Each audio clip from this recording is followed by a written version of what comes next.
Today we're going to talk about a concept called the wall in terms of when women become suddenly unfuckable as soon as they hit age 30 or early 30s. And if you believe in this concept, and a lot of you do, I'm going to ask you some questions about this, and you're going to realize you don't have answers to these questions. And when you realize you don't have answers to these questions, it's going to make you rethink the entire concept of the wall. Let's talk about this. I am Caleb Jones. This is Alpha Male 2.0, freedom-focused lifestyle design for men. If you're new to the channel, be sure to subscribe. I do 5 videos a week here on how to make both your business life and your woman life more free, because you need both. We're actually doing an online course giveaway right now. This is my online course on how you can create your own location-independent income. It normally retails for about $1,400, but you could get it for free maybe. All you have to do is be a subscriber here at YouTube, like this video and leave a comment, and I will announce the winner of the drawing over at the YouTube community feed here at this YouTube channel. Okay, the wall. If you didn't know what the wall is, most of you, I think, are familiar with this, but the wall is a concept that comes out of the red pill world, the manosphere world. It's talked about a lot. Sometimes guys don't use this exact wording. Sometimes they say women passing their expiration date. That's another variation of the wall. And the concept is basically that as soon as a woman turns 30, and there's no direct consensus on the exact age of when this happens for guys who talk about this. Maybe it's early 30s, but I'm going to say 30 or early 30s because most guys seem to indicate that's kind of where this happens. As soon as a woman turns 30, she instantly becomes disgusting and unfuckable. She becomes gross, she becomes old, her ovaries are all dried up. Why would you ever marry her? Why would you ever date a woman over 30 or 30s? Why would you ever have sex with her? That is disgusting and horrible and gross. Don't ever, ever, ever be with a woman who has passed the wall, right? And if you've been in red pill circles, manosphere circles, you've heard this a lot. I've heard this a lot. Now, do I agree that as women get older, they tend to get less attractive? Of course, I agree with that. I have sex with 19-year-olds on a regular basis because I'm non-monogamous. I'm Alpha 2.0. So obviously, I don't disagree with that one. That's fine. But if you believe strongly that as soon as a woman turns 30, she hits the wall, and now she's gross and disgusting, you really haven't thought this through in terms of how this is going to reflect in your own life. This is a nice philosophy to have, but here at Alpha Male 2.0, we don't really talk about philosophy so much. We talk about actionable items for your life to optimize your life. So you have to think about in terms of, if you have this belief that as soon as a woman hits 32 or 33 or whatever, she's instantly gross and disgusting, you have to then explain to me how you're going to integrate that into your life. In other words, what exactly is your long-term plan? If you believe this strongly, and I've asked guys in the red pill world, manosphere world, to answer this question, I've never gotten an answer. So here's what I mean. Most guys who subscribe to this concept strongly, not all of them, most of them, tend to be more right-wing-ish, more traditional-minded guys who believe in monogamy and lifetime marriage and have kids and be a Christian and all that good stuff. Not all of them, but a lot of them lean in that direction. Great. So let's say you marry a woman and she's 23 because she hasn't hit the wall yet. Good for you. Great. I think it's insane if you marry a 23-year-old, but okay. Discussion for another time. But let's say you do that. You marry a 23-year-old, you have 2 kids with her, and your objective is to be married to her for the rest of your life. Traditional marriage, right? Right? That means you're going to be married to her for the rest of your life, right? What happens when she hits the wall? What happens when she hits 30, 32, 33, and now she's unfuckable and disgusting? Your wife is now gross because she's hit the wall. I assume if you get married, you don't want to be married for 5 or 6 years. You want to be married for a long, long time. So that means at some point, relatively soon in your life, that young, hot wife you marry is going to hit the wall. Then what? But you know what? I'm jumping ahead. Let's talk about this for a minute. What are you going to do if you want to get married? If you want to settle down long term, and most guys who believe this concept do, what is your plan? Are you going to marry a 20-year-old? You're going to marry a 19-year-old? You're going to marry a 22-year-old? Do you have any idea what the fucking divorce rates are when you marry someone that young? Do you have any idea what you're doing? That is the dumbest thing in the universe, and I've talked about this in my blogs ad infinitum. If you live in the Western world, even if you marry a non-Western woman, and I've talked about this before too, if you live in the Western world and you marry a woman that young, you can basically guarantee yourself that you're going to get divorced. You're going to get divorced. Now, is that your objective? Is your objective to get married just to get divorced in 7 years? So your objective is to marry a 22-year-old girl, and then in 6 or 7 years before she hits the wall, you're going to get divorced? Then what? Then you're going to get married again? And again, you're going to be like, what, Larry King and get married 8, 9 times? Does that sound like a fun life, to constantly get divorced over and over and over again every time your wife hits the wall? Is that your plan? I thought you thought that marriage is for life. I thought divorce is bad. So why are you going to get divorced every 10 years as soon as your wife hits 32, like Tom Cruise? You really want to do that? You really want to go through divorce after divorce after divorce after divorce for the rest of your life? Is that your plan? Tell me what your plan is long-term in your life when you get way past age 35 or 40 and you want to settle down at some point. Now, if you're 27, I don't care what your plan is. I've talked about before in prior videos. You probably have no idea what you want when you're 27, and whatever you're saying at 27, you're going to change your mind when you're 40. I'm talking about you guys who believe in this concept, who want to settle down long-term with a woman. What is your plan? Is your plan to marry a 22-year-old, and as soon as she hits the wall, you're going to stop having sex with her and just cheat on her? So you're going to cheat on her? Is that Christian? Okay, great. I thought you said monogamy was the best way to go, you traditional guys.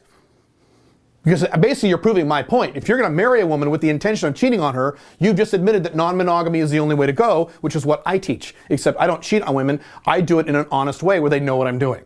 I'm married. I have sex with other women all the time. I don't have to hide a thing. It's wonderful. But is that your plan? Are you going to cheat on your wife as soon as she hits the wall and start banging 19-year-olds? Is your wife going to put up with this? Are you never going to get caught? Are you going to spend the next 60 years married to this woman who's just going to put up with you banging 19-year-olds while she's home nursing your kids? Is that going to work in the Western world? How many other guys have you seen make that model work in the Western world? Not outside the West, but in the Western world. Is that a model that works? Is that a workable thing you're going to do? What is your plan? You guys who strongly subscribe to this concept, I'm being completely serious now, and I'm not making a joke. I want you to put in the comments below exactly what your long-term plan is for the next 40 plus years. If you believe that as soon as a woman hits 30 or 32, she becomes unfuckable and gross. Tell me exactly what your plan is. And maybe you could educate me as to this wonderful master plan that you've mapped out in your own head. Here's the problem with having strongly held philosophies that don't necessarily translate over into real life. Now, if your plan is, I hate marriage, I'm never going to live with a woman, I'm just going to bang hookers for the rest of my life, that's fine. That's okay. But the problem is, again, most of the guys I have seen subscribe to this concept and talk about this a lot are not those men. These are men who want to settle down. If not now, then at least some point in their future. So if that's your plan, tell me exactly how you're going to do this long term. Based on my past experience online when I've posed this question to people who talk about this, I already have a feeling I know what your answer is going to be. Option one is you're just going to dodge the topic and you're not going to give me an answer. You're going to make some kind of ad hominem personal attack against me, or you're just going to reiterate that older women are gross or past their expiration date, or make a joke about dried up ovaries, and you're not actually going to answer the question. And if you don't answer the question, and you believe in this concept strongly, what is your plan? What does that tell you? What does that tell you about the future of your life if you can't answer a very basic question about how you plan your long-term future with women? Because I've always known what my long-term plan was, and I actually did my long-term plan. Have a non-monogamous OLTR marriage with a woman who's about 10 years younger than me, who is really good looking, and have sex on a regular basis with younger women on the side, and structure the marriage legally where if I get divorced, I don't lose any money. It's called the OLTR marriage. That is exactly what I said I was going to do many years ago. That's exactly what I did. Pretty simple. Why can't you do that? Why can't you tell me exactly what you're going to do? The next possible answer I'm probably going to get is some kind of Guy Disney answer. What I alluded to earlier is that you're going to say, yes, I'm going to marry a virgin Christian woman who is 18 years old. And yes, as soon as she hits the wall, I'm going to stop having sex with her. And I'm going to bang women on the side. And yes, I'll probably get caught eventually. But you know what? Tough shit. That doesn't matter. She's going to stay with me and never divorce me because I'm a strong alpha male and I'm a good provider. As I've said many times, if that system worked, you should be able to point me to millions of men who have made that exact system work, particularly in the manosphere red pill world. For some reason, I don't see those millions of men. I don't see any. Outside of super wealthy billionaires, I don't see marriages like that work. And even when they work, they're extremely high drama and they have a lot of problems. I don't have any drama in my marriage.